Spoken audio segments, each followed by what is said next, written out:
from a pandemic. That's quite tricky to say.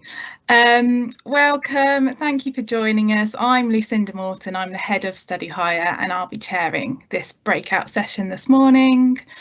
Before we begin, just a couple of things about how this session will run. We did have 3 presentations. Unfortunately, we're having technical issues with Jessica's presentation. I'm really sorry about that. I don't think we'll be able to get her in, but if we can, she will go at the end now. But if not, it might just be 2 presentations, so I'm really sorry about that. In order to keep to time, we're going to have the presentations one after the other. So we'll start with Hannah and then pass on to Holly and Harry and then hopefully Jessica, and I will then field questions to the presenters at the end. So please do submit any questions you have during the presentations in the Q&A box, which should be to the right of your screen. Pop them in there and then I will put them to the presenters at the end of this session. As ever, apologies if we can't get through all the questions, but I'll do my best to cover as many as possible. So let's not delay. Our first presentation is Hannah Trott. Hannah has worked for WP for the past 4 years and predominantly manages the University of Surrey's formal partnership with a local secondary school. She is responsible for the delivery of an aspirations curriculum within the school, which aims to fully embed WP for students, parents and staff. So a massive welcome to Hannah, and I'll pass over to you. Hello everyone, good morning. As just introduced, my name is Hannah Trott, and today I am going to be talking to you about how we embedded widening participation in schools' virtual work during the lockdown period that happened between March and September this year. So I wanted really to cover with you a little bit about this Finding Our Futures partnership first, so our journey. So it actually started in August 2016 with partnership talks beginning between the Academy Trust, the school, the head teacher and kind of the exec board at the University of Surrey. We then come on to 2017 and that was when the Aspirations lead role first started at King's College, and that is a full-time role that is embedded within the school and the community.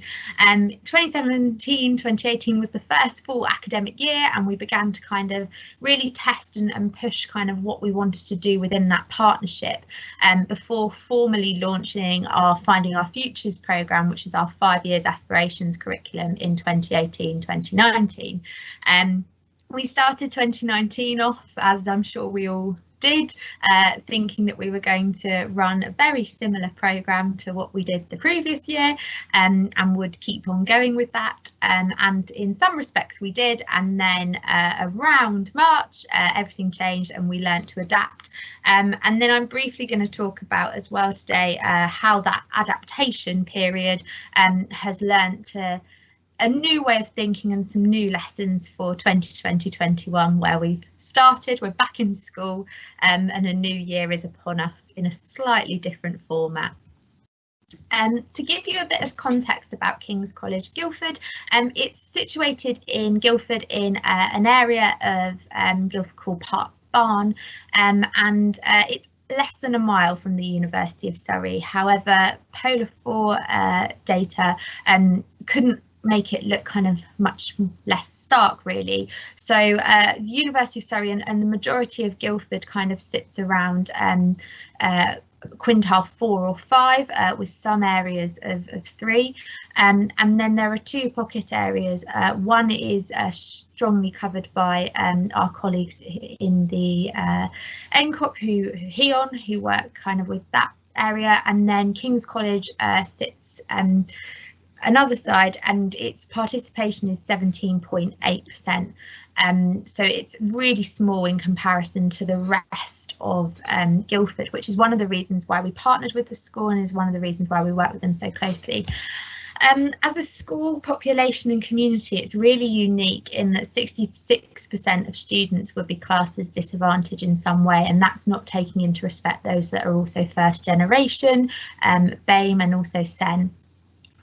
Just under 50% of our school receive pupil premium, and we have a high number of students who also have SEND needs and need support in a different way. So we're forever having to think about how we deliver widening participation activity to this area.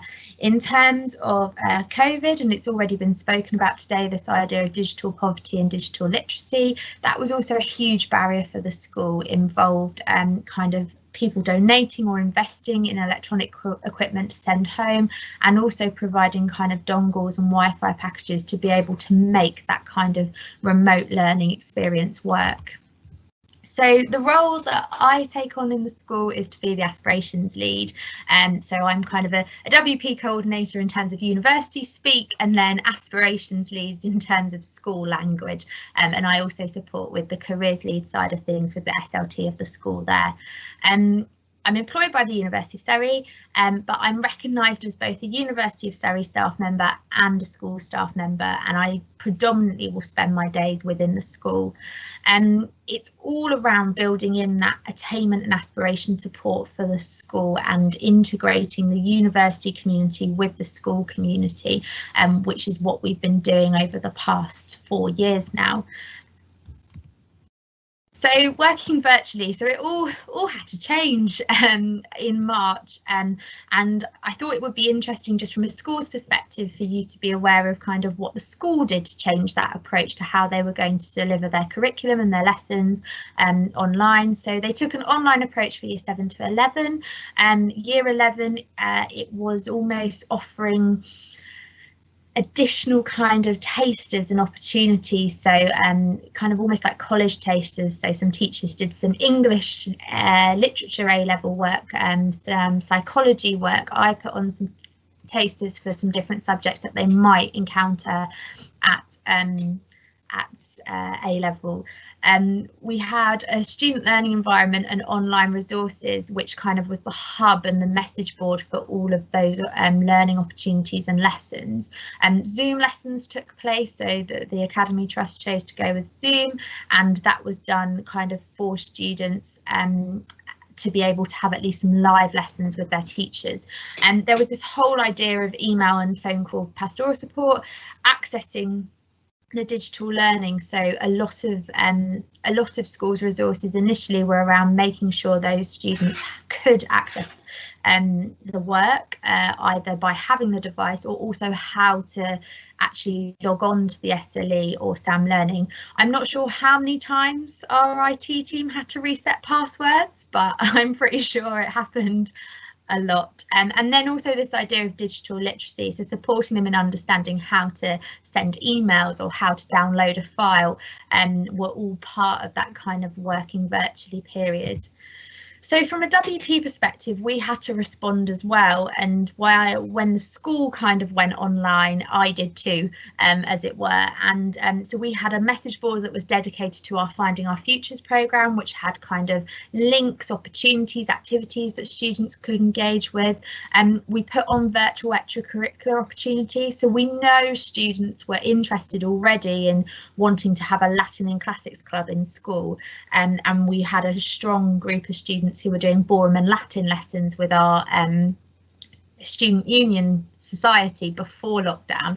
So we converted some of that online, so they were able to access videos from the ballroom and Latin society so they could keep practicing their dancing. We launched a virtual Latin club, and they were given a weekly video with an activity to do, and then an opportunity to meet with me and the student ambassador running it on Zoom after school on a Wednesday. I'm sure you're all aware, for year 10 and 11, it's been a huge kind of a rocky period, and for them transitionally, there's been a lot of things that they've missed out on. For year 11, there was still those virtual drop-in opportunities to kind of just check in, make sure everything was okay, that they understood about college and how they were now going to be enrolling, or how their interview might have changed to a virtual interview. And so it was all of that support as well as then for year 10, work experience. So finding a way to adapt and provide that alternative work experience. We run an aspirations curriculum, and part of that for year 7s is when they transition in year 6 in the summer, we give them a book. So we had to convert all of that online. We posted out the books with a reading journal, and we created an online platform so that they were able to engage with the book further.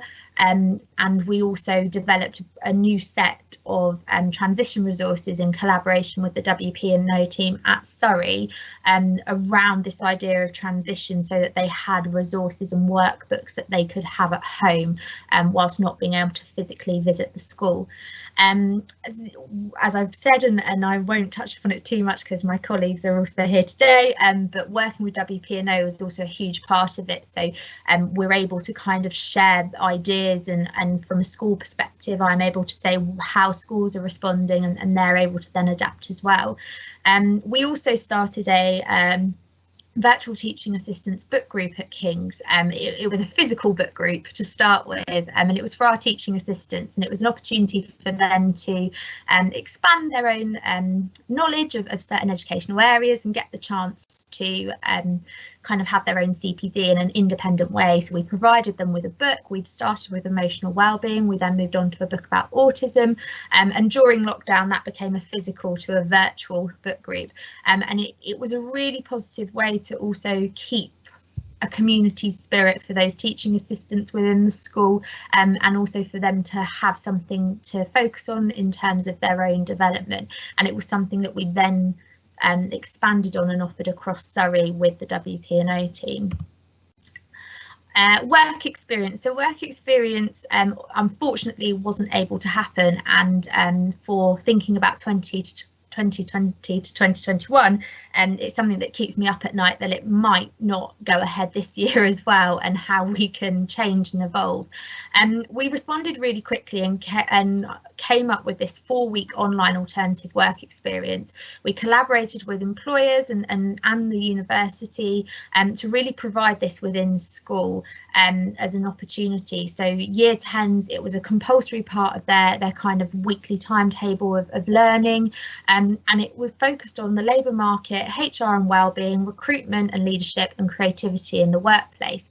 They would be given a Zoom recorded lesson, and then some tasks to complete and submit back to me for feedback. And it was all around, they had to write CVs for people, they had to come up with a wellbeing plan for a workplace, so they had to decide what would be best for them. They had to use that labour market information, interpret it, and they also worked with a creative director who set them the task of coming up with a name and a marketing plan for a maths app. So we try to keep it really current and fresh and relevant to them as well.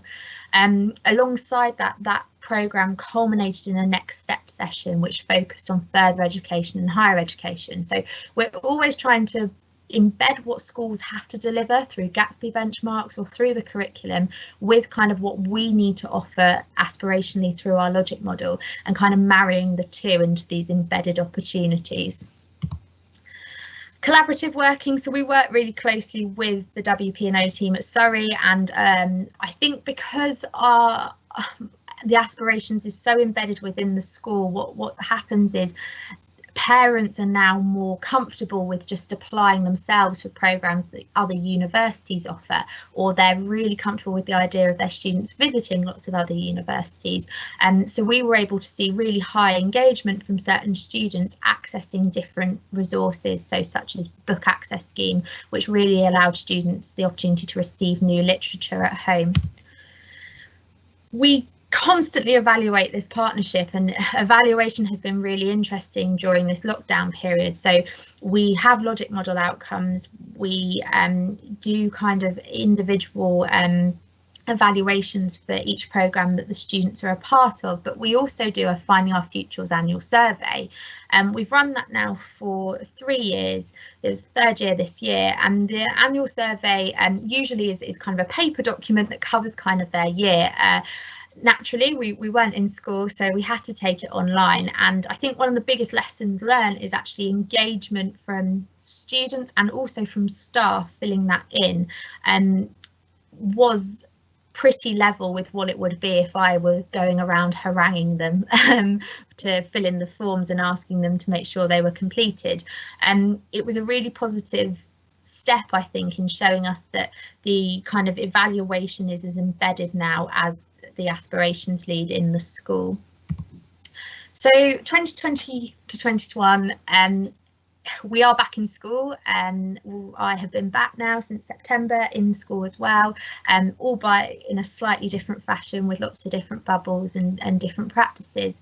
And we're now looking at how we support that gap that has happened, and that kind of time that students have had away from school, and also how we continue to move on with what we were doing. So the aspirations curriculum will continue. This was already really embedded within the school's PSHE programme, so a lot of the aspirations work we do fits in with the PSHE framework, and so they're delivered as part of the already existing PSHE days.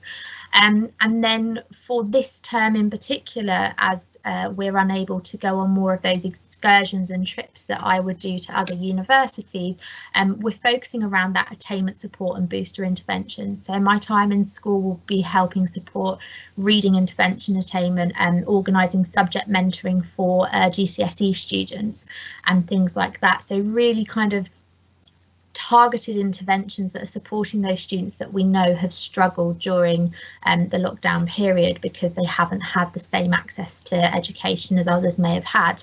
Mentoring opportunities, so really finding ways for there to be role model links through online platforms as well. And students really respond well to university students. They always have and they always will, and it's important for us to find ways for them still to engage. Particularly knowing that there could be, unfortunately, times where students are away from school again because of local lockdowns or because of their own self-isolation. So it's opportunities for them still to engage with aspiration activity and programmes that we really have to think about. We tried some virtual trips during the lockdown, and so providing cultural capital and enrichment opportunity will continue to be something this year that we will focus on, and how we do that will evolve depending on if we're allowed to physically go places and things like that. And I think what I've learnt the most from the lockdown period is it doesn't have to be one or the other. It doesn't have to be online learning or face-to-face activity. And actually, for the sake of students' digital literacy, it needs to be both constantly. And it needs to be that programmes and activities we run also have digital resource that they can then access. It needs to be that we're drilling in on them around how to send emails, not just part of our work experience module, but just in general, that they know how to send a proper email. And it's been funny in the last couple of weeks coming back, there was an assembly delivered that just kind of refocused on how email should be written.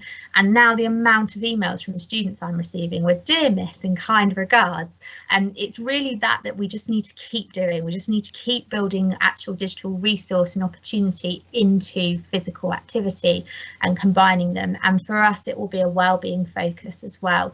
At the start of 2019-2020, we began a Stamp Out Stress campaign as part of our aspirations work, which offered kind of 50-minute small sessions which were about having fun, really linking into student union campaign exam stress busting campaigns. So we had the dogs in, we were hoping to have a petting zoo.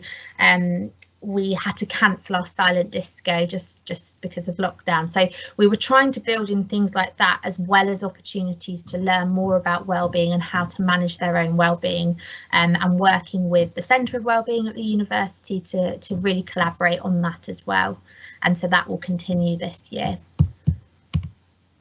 So I think challenges, I didn't do challenges because I thought actually this year has been really challenging.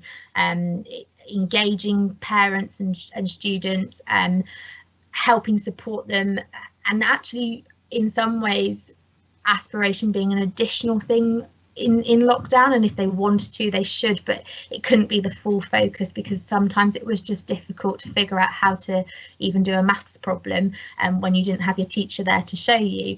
And it has been about supporting, but I think the benefits for us in terms of how we were able to really continue our aspirations work and ensure that we still had high levels of engagement was the fact that our partnership is a two-way learning experience.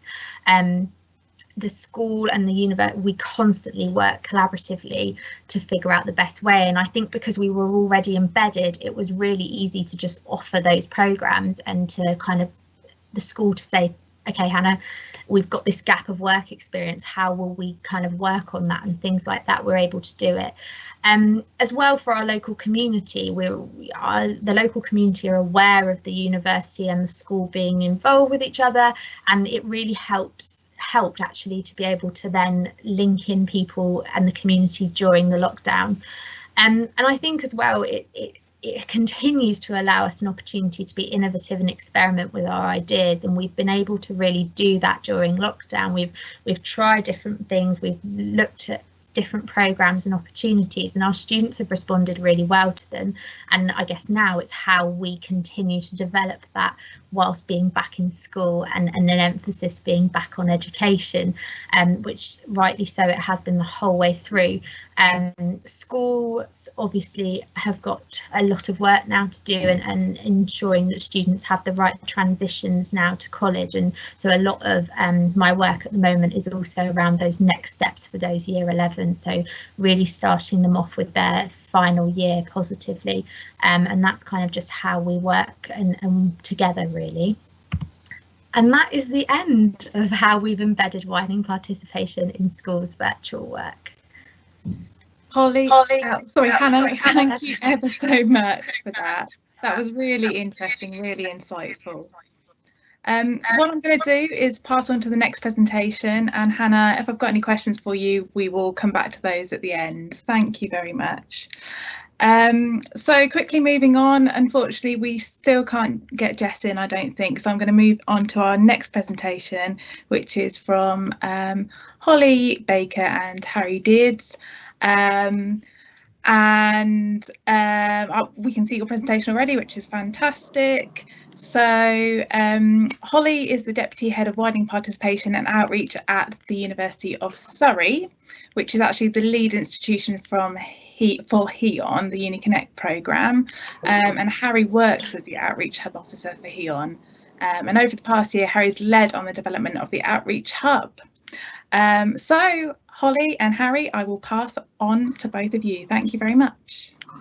Thanks, Lucinda. Hi everyone, I'm Hollie and this is Harry, as you've just heard. So we're going to have a chat about kind of the impacts of COVID on our work generally, how we adapted, and then the kind of where we see things kind of progressing in the short and long term. So we're going to take you through a couple of the things that we did and the programmes that we ran, both as University of Surrey and collaboratively together with HEON, the Higher Education Outreach Network. And then we're going to kind of just talk you through kind of what we've learned from it, in the hope that it might help anyone else as well, and also kind of how we see things progressing. So I know, I imagine there's probably quite a few people on here that were also at the NEON conference, so I won't talk too much, and you'll notice I've stolen my slide. But we were really quick to respond to online learning, and I think it's because of that we've managed to see quite a lot of programmes through from start to finish and evaluate them. So we're in quite a good position now to sort of really have a kind of base of understanding or kind of pilot knowledge to inform our programmes going forwards. When we had to kind of put things online, there were a few things that we really considered. So what are students missing out on? So particularly what is it that our underrepresented learners will be missing out on? So transition, and we know that they tend to fall behind in those transition periods and have to kind of catch up. Opportunities to access IAG, and importantly, like Hannah was just saying, opportunities to access and develop cultural capital. We also had to really carefully, like everyone, consider how we can access students. So normally we will go through schools, and with schools being kind of struggling to engage their own students, how do we engage those students? And also how can they access us? So what is it that they can do?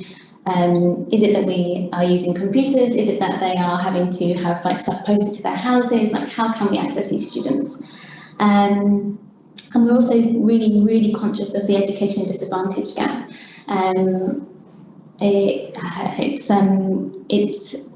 it is such a huge part of the overall kind of, it feeds in so much to the access gap, and if the gap is exacerbated and it increased now, we know that we're going to see that down the line in terms of access to university and the students that are able to participate because of the GCSE grades that they have and therefore the A-levels that they've gone into or alternatives. So that was something that we really wanted to focus on, and in particular literacy, because we know that literacy is very closely linked to GCSEs and attainment. And then finally is kind of grown up. So how can we provide the parents and carers the information that they need to feel comfortable and confident to support their young people and engage in their learning, and also use this as a real opportunity to engage with those parents and carers in their own environment where they feel comfortable, rather than bring them to a school or a university where it's quite intimidating for some of them. And we know that parents and carers are kind of notoriously hard to engage anyway, so kind of had a real opportunity there. So what we're going to talk about today is just a couple of our programs that we ran that have kind of gone the whole cycle, and we've evaluated, and we were going to focus on those individual programs there. So the Book Access Scheme, European Connect, the Year 12 Virtual Summer Schools, and then the Book Quest, which is our collaborative program with HEON, which Harry's going to talk about. So the Book Access Scheme is a non-virtual program, so it's all done physical copies, where young people who meet one of those criteria on the board or are from an IMD or Polar 4 Quintile 1 area can apply to receive a bundle of books that are at the recommended reading age for that young person. And this was for Key Stage 3 to Key Stage 2 to Key Stage 5 students, so Year 3 to Year 13. And they received a bundle like the photo in that top corner, which was books that were kind of probably not books that they've maybe read before. So for example, that Like a Love Story, the main character in that is gay. Meat Market focuses on body image, so it's really kind of the Turtles All the Way Down is about mental health, so it's things that they probably maybe can relate to, or things to kind of really broaden their horizons whilst they're not able to access these books. You can see on the side there's a couple of quotes there from the application forms and also the evaluation forms that we got back. So a lot of students, a lot of parents were saying that they can't afford books, especially at the moment, and they can't get to a library. We had kind of refugees and asylum seekers that were applying to the scheme who really needed some kind of additional support with their English, so actually having access to their own books was really important for them, and kind of we had one person say that they the scheme made them feel valued by society, as in someone was actually taking notice of them. Oh gosh, no, I shouldn't have said that, I'm going to cry now. So I think it was really a really beneficial scheme, and actually the fact that the scheme is so targeted is something that we're definitely going to use in future. Particularly what I would really like to do with this is actually use it to develop relationships with particular communities. So for example, the GRTSB community that you can see there, we had very low engagement from, but actually as a kind of relationship builder and a trust builder, this type of activity I think would be really positive, and something that we're going to continue with. European Connect was kind of one of our really exciting programs that we were really keen to get going. So it was a research mentoring program. So we linked up students across the UK and EU who were all obviously in lockdown. So they had a really awesome opportunity to develop that cultural capital, something that they can really write and talk about on their personal statements, for example. But they had a research project that was led by a student ambassador, and it was at a kind of entry-level university entry-level pitch. So it was really quite challenging for them, and they did exceptionally well. 92% of them said that they knew what to expect at university. We had a lot of students saying how it was really beneficial for them, it gave them something to focus on, and it helped them kind of see kind kind of perspectives from across the globe, if you like. So that was a really positive thing, and we're looking to run that again, although we ran it across exam periods, so we have to find a new time for it to run. That's our kind of next challenge on that one. The Year 12 Virtual Summer Schools were one of our really big successes.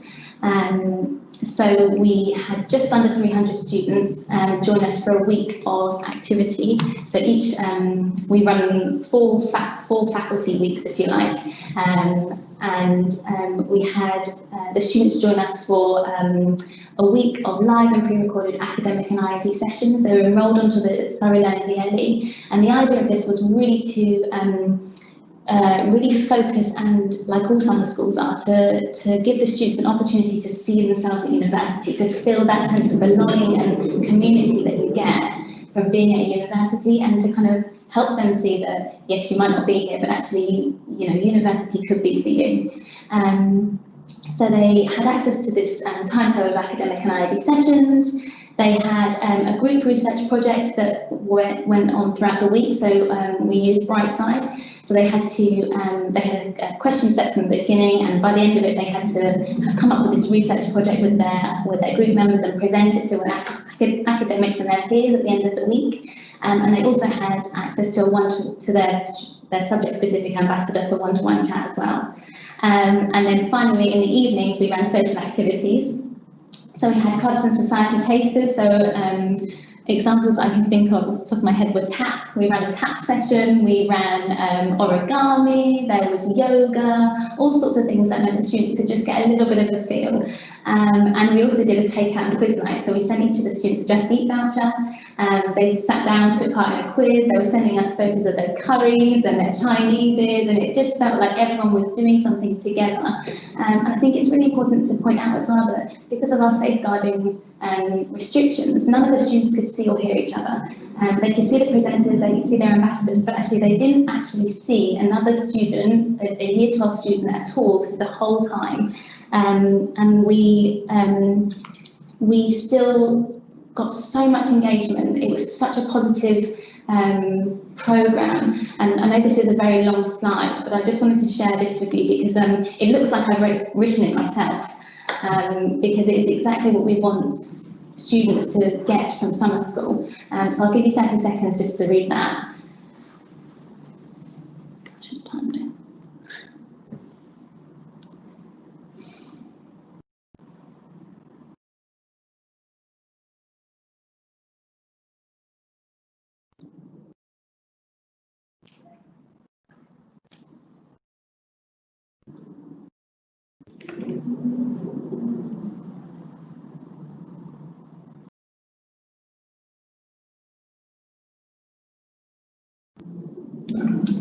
So we, I think from that, it really shows that we know that virtual activity isn't going to take place in face-to-face activity. It isn't the same, is it? But it does work. We have been making an impact this whole time. I think that's so important to remember and to take away. It's not going to be the same, but this wasn't the only one we had. We had about 300 just like this. So we know that these students really benefited from this programme, and actually it's something that we're going to try and continue running alongside our face-to-face summer schools going forwards anyway. And then I think I'm going to hand over now to Harry for the book quest, so a bit different. Hi there everyone, so my name's Harry, and I work for HEON as the Outreach Hub Officer. And today I'm going to take you through what mine and actually Hannah, who you heard from first, summer has involved. So we were heavily involved in the creation of the book quest. So I'm going to take you on the sort of journey that we went on for the book quest. So we're going to take you through the 6 chapters that we had, all the way from concept to the evaluation. So the first chapter, we obviously in March, the government announced lockdown, so schools closed, and we identified that students' English attainment was going to be hit as a result of this. So we wanted to put on a solution to be able to prevent too much impact, and our solution was a virtual book club. We didn't have at the time a platform to be able to deliver this activity. We'd created the solution, but we didn't have a way of being able to deliver it. So we designed a learner management system with our web developers. So this enables students to log on to the HEON website, and they get a portal area where they can see just their content. We can assign them the exact courses that they need. So if each book had a different course, and they can then submit answers to quizzes and activities, and we can then respond to their activity responses. The programme ran for 4 books for the 2 schemes, and each book the students had 4 weeks to complete. And we really tried to work hard with the choice of books that we made. We really tried to make them as inclusive as possible.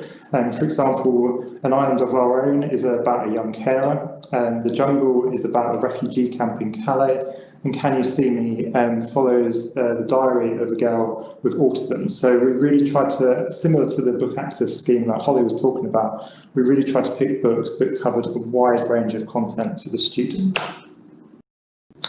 So we then went on to launch.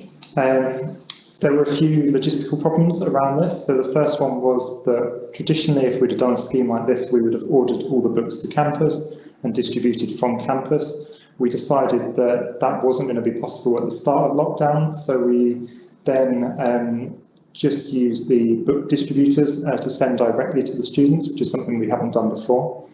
We worked really hard on the branding of the scheme to give it a look and a feel. So we created a logo, and all of the content that went out had a sort of adventure theme around it. We did try and include parents as well. So for each book, the middle image there is a book synopsis. So it identified any themes or topics that parents, just so they were aware of anything that might come up in the books as the students were reading them. And we did get the students to fill out a pre-evaluation form as well. The schools we engaged with, there were 3 of them, and we picked those because of their English attainment. We wanted to support the schools with the sort of greatest need, and that covered both HEON and WP schools. So the activities I'm going to take you through now, just to show you an example of what we were actually able to deliver. So each book had 3 levels of work, so assignments, pursuits and expeditions. And the image on the bottom left there shows what the students would have seen when they logged in. So they would have seen a full list of the books that they were involved with, so the 4. And behind the scenes, I've just shown you there what we could see. So we could constantly keep track of students' progress. We could get a percentage of the results that they've done on their grades. We could provide feedback, which was a really useful initiative, because it wasn't just a one-way engagement. We were able to then provide that feedback for them. So this is an example of what the activities look like. You've got the 3 there. So on the first one, you've got assignments, which provided firstly a summary of the book, or what had happened in those specific chapters. We then picked a topic from those chapters that we went in more detail about. So the example here is personification and prophetic fallacy. They weren't all literature based, there was a full range of topics that we focused on. And then for the assignment, the students then got a quiz with about 5 questions on, and they could submit that and get an immediate response. The pursuits were a far more creative activity. So for example, here they had to design a mystical chest. One of them was very much about sort of mystery, and they could then submit their answers for that. And the expedition was a longer activity that had multiple tasks within it. And it gave the students a chance to really explore the book in a slightly different way. So as I was saying, the students were able to upload their work, so I just wanted to show you some examples. So the students would have taken a photo and then uploaded that for us to see, and we could provide feedback for that. So you've got some braille there, and the chest, and one of them we designed a floor plan for a mansion that if they'd won the lottery. So to keep the students engaged as the programme went on, we offered multiple rewards throughout. So we did it at halfway and at the end. So if a student got to the halfway point, we provided them with a journal, which they were able to go through and sort of build some understanding for themselves. And then at the end, we gave them a book voucher. We wanted to provide them the opportunity to then get a book for themselves that they could pick, something that they wanted to read, which has received great feedback. So finally, going on to feedback, we did run an evaluation. We did the pre and post evaluation. These are predominantly from the post evaluation, and so 91% of parents and carers agreed that the students involved had benefited from the book quest, with one commenting they were very impressed by the whole setup, with 100% of the students saying that they were confident to apply the reading skills to their future studies. And some of the comments we got from the students were really insightful, that they picked up new words and new writing techniques they didn't know before. So that was a fantastic achievement for us in what we were able to deliver. So that pretty much gives you an overview within sort of 5 minutes what me and Hannah were involved with over the summer. I am just going to quickly look at what we learned from that. I know the conference is looking at sort of 2 particular questions. So firstly, looking at what we learned. So for me, don't be afraid to change. We actually did change one of the books as the programme was progressing. We realised the reading level wasn't going to be quite right. It was 1984 that we decided to take out, and we hadn't actually announced the books to the students, so it gave us the option to make that change. So I would say try, if you're doing a sort of longer term programme, give yourself the options to make amendments as you go through. Try and embed evaluation throughout. This is something we didn't particularly do, and I kind of wish in hindsight we had. We had quite a bit of dropout as the summer went on. Students went back to school, and it's been quite hard to get that final evaluation filled out. So building on, it would just be useful potentially if you want more data to build that within your programs. Be creative with your ideas. You're not going to know if something works until you give it a go. We did that in part of the summer schools. We did that as part of the book quest. I would say just be creative and give it a go. And then the final one is know what you're trying to achieve. So it's important to have the initiative first and then build the platform around that. Don't do it the other way around. Don't find a piece of software that you think you can make something for if it's not going to meet the objectives that you have in mind. So I think that's all from me, and I'm going to hand back to Hollie. Thank you. So looking ahead then, there's a kind of couple of things that we think we need to be considering both practically and strategically. So I suppose kind of in the short to mid-term, and then also the short to mid-term and the long term. Firstly, I suppose being, I don't want to say forced, but being pushed to kind of move all of our activities to this online way of learning. We have this new way of engaging with students, and I think it's given us such an opportunity to engage with students that we probably wouldn't have engaged with had it not been for this like the online method. So as an example, we have been engaging with students that are WP students that live much further afield than just our kind of local target area, and that would never have been possible for us had it not been for this online way of working. And actually that's so important for us in terms of our learning because of the way that our access and participation plan targets are changing and the local demographic of Surrey. So it's really important that that's a really good lesson for us. I think the other is the kind of move to hybrid outreach. So Hannah said it earlier, it can't just go back to how it was. There's too much that we've learned, and there's been too much activity from everyone across the sector that is so brilliant. We can't lose it. So we need to find a midpoint. We need to find a point where we're getting those students onto those really impactful face-to-face activities, but actually we're adding value to that by having this kind of sustained interaction online. So as an example, every year in the holidays, so half terms, Christmas, summer holidays, we work with our local Action for Carers Surrey charity to engage young carers. Now we do that in the holidays because it's very hard to pull those individual students out of school, but we don't really see them through term time unless they come for kind of school activities. But now we have this opportunity to work with those students throughout the year and really have an impact and a much more sustained and beneficial way of working with those young people. So there's so much that we can pull and utilise and really to really benefit and build upon the work that we already do. And then the kind of third practical thing there is being flexible for schools, like Hannah said as well. We know that just from our local schools, some of them won't let any visitors in, some of them will, some of them are crying out for people to come in. So it's being able to offer the virtual activity, but also those in-school sessions that can offer students the opportunities to access that IAG, cultural capital, aspirations that maybe aren't the priority for schools at the moment, where they're trying to get students kind of focused on learning again and kind of reset from where they sort of left off. Kind of more sort of, I suppose, strategically and kind of for planning for the future.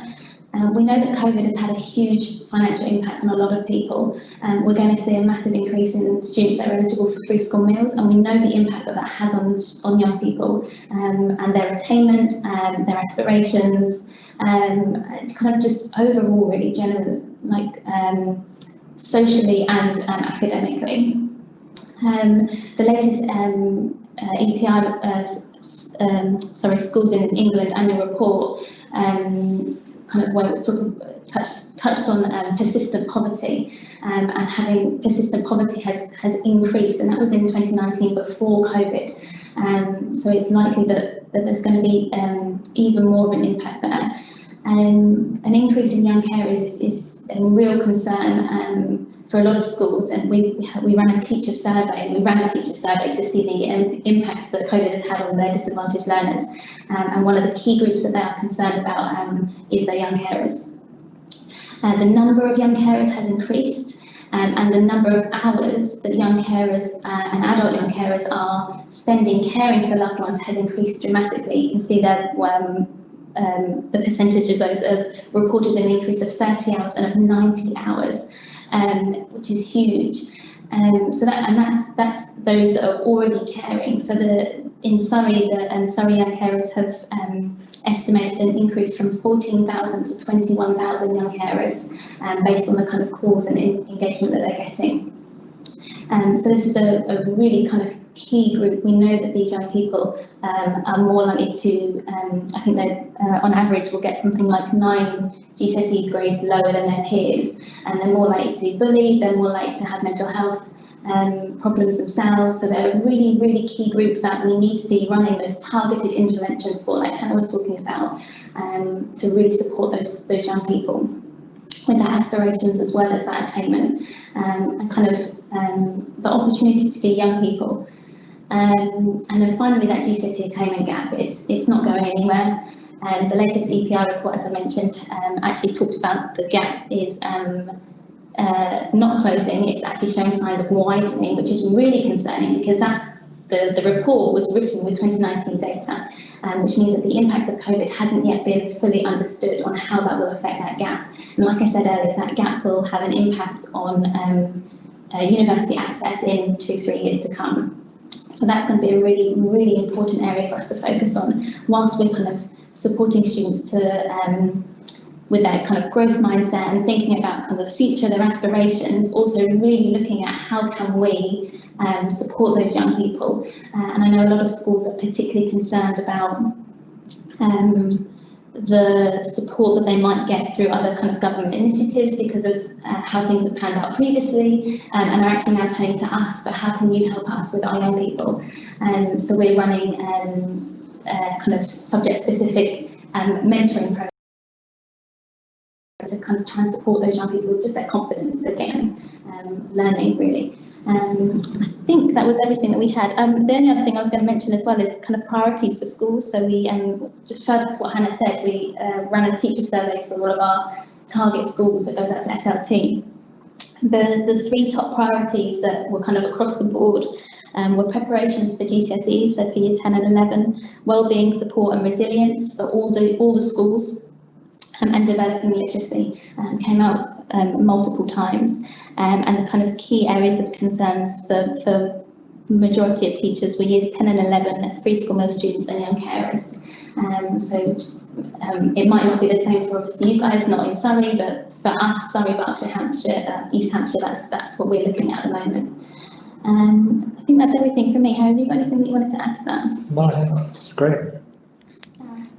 Thank you very much, Hollie, and thank you, Harry, and thank you there, Hollie, for sharing those insights from your teacher survey. That's really interesting.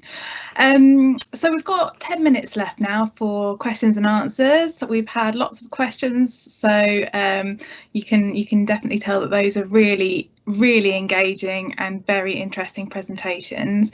Hannah, if I can come back to you first, please. And we'll try and get through as many as possible.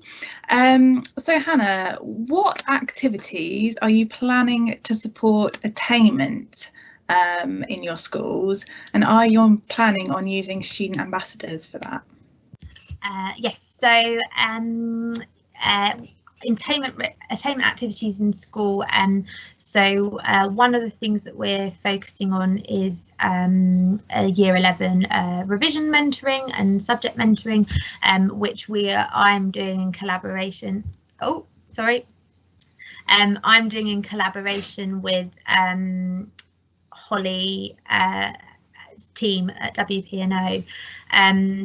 How that will work is it's going to use an online platform to do that, and we will be using student ambassadors for that. They will be virtual for now, unfortunately, just because of different school restrictions, and it's going to be an 8-week programme where they'll guide them through some topics and offer them that engagement, and within school students will be encouraged to access that, so it's giving them some independent learning as well, so that we can encourage that ready for college transition as well, but we will see how it goes. We're piloting it in the beginning of October, so that's one of the attainment raising activities we're doing. The other attainment stuff that we've got planned for this year is around subject mentoring for year 10 as well, with some student volunteers from the student union who are really keen to do some maths volunteering, PhD students, so we're going to be working on that, and we will also be looking at reading and literacy and numeracy this year, so we're starting next week supporting the school with reading interventions for students whose reading age is still below kind of 9 and 10, which is the recommended reading age that students should be at to be able to access the curriculum more fully. So there's going to be some intensive work around that, but then also around encouraging that love of reading and that continuous reading after that intervention. So we'll be able to take from the book quest and other things that we've been involved with to really see how we develop that too. Thank you, that's really interesting. And Hannah, I guess just leading on from that, there's a question about identifying target groups. So I mean, the specific question is, you spoke about PSHE, and do you identify a target group and work with them for that? And in general, kind of how do you target these activities? Yeah, so the work at King's is quite interesting and unusual in some ways. So the school itself is very targeted, and the majority of the school meet one or more WP criteria. And alongside that, there's a historical story with the school and the school's journey that means that the attainment gap for the school in comparison to kind of national attainment is lower as well. So for the most part, we take a whole school approach in that everyone should have access to something aspiration and attainment based. For PSHE Day, those kind of aspiration curriculums I spoke about. So that curriculum has 5 embedded programs, and those programs are the one thing that everyone in the school will get, and then the additional opportunities, so things like revision mentoring, things like trips to other universities, are then targeted based on what students have previously done, what their interests for the future are, and also in terms of needs. So we would then look at, okay, well, this would really benefit our young carers, or this would really benefit those students who are borderline grade 4, or those students who are needing motivation. So we then start to target very specifically. So it's a fine balance of this whole school approach, which is wonderful, but then also making sure that the right students are getting the right intervention, and that's how we target. So yeah, it's very much a collaboration of what the programme is designed to do, and also teacher and school opinion on those students and what would best suit them at that time and what the need is. Fantastic, thank you, Hannah. I do have a couple more questions for you. I'm just going to wrap up with one for you, Hannah, and then I'll move on to Hollie and Harry, just so we can kind of make sure we cover as many questions as possible. So Hannah, final one for you. I guess it's just asking for your insight, really. What do you think the appetite is from schools for virtual visits now that schools are back in person? And are you seeing that teachers are, too busy catching students up to think about university focused outreach? Any insights you can share? Yeah, I think the first thing to say is a bit like kind of our sector and how we all do things slightly differently. Schools are in the same position, and I haven't quite yet heard from one school that's doing things exactly the same as the other, which doesn't help when you're then trying to think about kind of what you can offer. Schools have had a difficult time. There's been this rhetoric around schools are now open again. They have been open throughout, and I think teachers are just really glad to be back in the classroom, but how that looks in each school is really different. So some schools are having these really small bubbles. So, we have a lower school, upper school bubble, and some have completely changed their timetable to accommodate for the fact that they've got these new guidelines. So I've heard of schools that have gone to 2.5 hour lessons a day rather than kind of having their usual timetable. So there's a real mix of, I guess, what schools are doing. I think virtual activities are still welcomed. I know from our perspective, schools are really keen. I think from my opinion at the moment, I think one way to really approach it is looking at almost providing them with the resource and pre-recorded videos, and they can then fit it into their timetables and things like that. Thank you ever so much, Hannah. That's really interesting. I'll move on to some questions for Hollie and Harry, if I may. I think, Hollie, the first couple are for you, specifically about the book access scheme. So they're kind of practical questions here. With the book access scheme, do you post the books out to students to give them their own collection of books they can keep, or is there a box based in the school that students borrow from? Do you choose the books, or do the students, parents or teachers select the titles? And then another question about targeting for that scheme. How were the participants targeted and recruited? Is that through kind of school partnerships, referral, or application forms? So I hope you've got all that. If you can give us any insights there, thank you. So we'll start at the beginning. So we had an online application form, but also a phone that people could call if they didn't have access weren't able to do that. The whole point of the scheme was to be able to access something that wasn't online. So there was kind of 2 ways of applying. When they applied, they kind of went to our sort of normal demographic form that we would give for a school activity, usually, including kind of consent for us to have that information and upload it to Heat, for example. In terms of kind of targeting, so we marketed it, we sent it to our schools with a really, really clear message that this was for we only had a limited number of books. So with a really clear message that this was for the students that are most in need. The main way we targeted though was through our virtual schools. So through Surrey Virtual School, which is our local school for looked after children and children in care, and also they also look after Surrey's unaccompanied asylum-seeking young people. We also targeted it through our local refugee network, which is based kind of up in Epsom.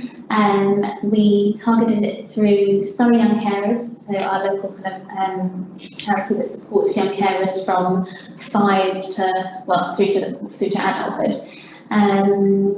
And we also sent it to food banks. So we sent leaflets to the food banks, so families that were accessing them could see that there was this opportunity. And we actually had quite a few people that worked at those food banks contacting us to say, would you mind if I made this, if I sat down with the parents and did this on behalf of them, kind of from my email, that type of thing. So we know that actually that was quite successful in really engaging the students that did need it. So I think that was one question. The next one was, did we choose the books ourselves, wasn't it, or did we let them choose? So we chose the books ourselves. Actually, Hannah did a lot of work about the recommended reading ages for each bundle. We had 5 book bundles. So we had a Key Stage 2A and a Key Stage 2B, so Year 3 and 4, Year 4 and 5. We had a Key Stage 3 bundle, Key Stage 4 and a Key Stage 5 bundle. The books within them, similar to the book quests, they kind of covered a range of themes.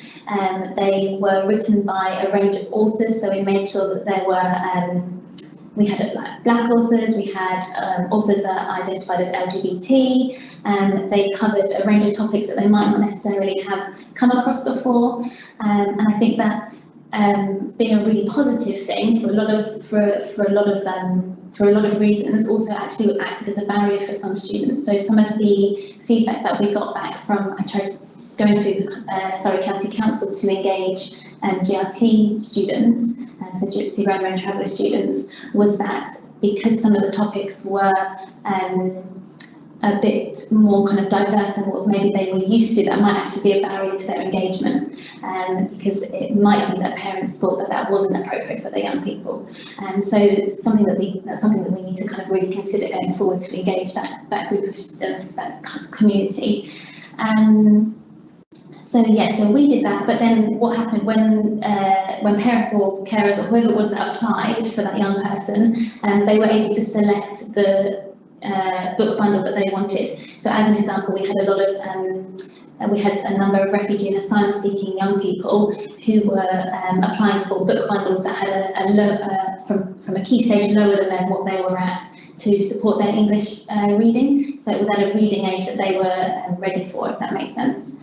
So although they couldn't choose the books that were in the bundles, they got to pick the bundle that was appropriate for them. That makes sense. Was that all of the questions? I think it was. Yes, thank you, Holly. Sorry, I kind of fired them. No, that's brilliant. And I'm aware we're 2 minutes over time, but I just wanted to pick up on one final point, and it's directed at you, Harry. I think I didn't want to dismiss the fact that there's been a lot of love out there for the virtual book club, so just wanted to pass that on. And I've got a kind of question which says, what was the basis for the activities for the virtual book club? Did these come from learning assessment objectives from the English teaching curriculum? So with regards to the activities, we did try and be as creative as possible, and we tried to be as cross-curricular as we could be. So it wasn't just all English focused. We didn't particularly, other than working with Hannah and the connection at King's, we didn't particularly look at the educational aspect. It was far more trying to get as much cross-curricular examples in there. So for example, with Goodnight Mr. Tom, which is all about the war, we did a lot on the sort of history of that.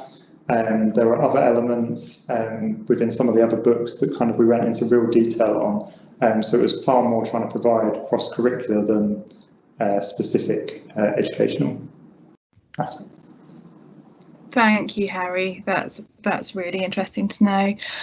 Right, I will wrap it up there. Thank you once again to our three presenters, Hollie, Harry and Hannah. Sorry, I kept getting names mixed up. It's typical that everyone has to start with a H. And apologies to all the attendees that we didn't manage to get Jess live, but I think we allocated the time a bit more, and we got some great insights and additional insights from all of our presenters. So I'd like to thank all three of you once